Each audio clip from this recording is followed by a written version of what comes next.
అంటే అన్నవాహికలో ఉంటుంది, లేదంటే జీర్ణాశయంలోకి వెళ్తుంది.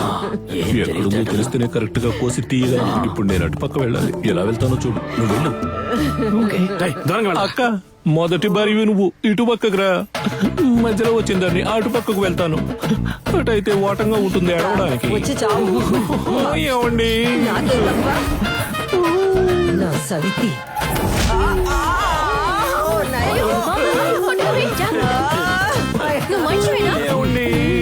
ఎలా గుద్దేసి కూర్చుందో చూడు. ఏమక్క, ప్రాణం పోయాక ఏమన్నా తిన్నారా? ఎందుకు తీస్తున్నారు?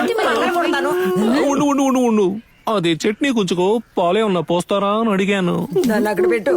దొడ్లోకి ఏమన్నా వెళ్ళాడా అక్క? అయ్యో 2 సార్లు వెళ్ళారు. అది చావడానికి ముందా లేక చచ్చిన తర్వాత? లేదు లేదు, ఆవేశపడకక్క. చోటు మారాక నీలో ఆవేశం పెరిగిపోతుంది గానీ నువ్వు ఇటు పక్కరా, నేనే అటుపక్క వస్తానక్క. రా అక్క, అప్పుడు తిట్టినా పర్వాలేదు. వీడికి ఏం చేయాలో అర్థం కావట్లేదేమో.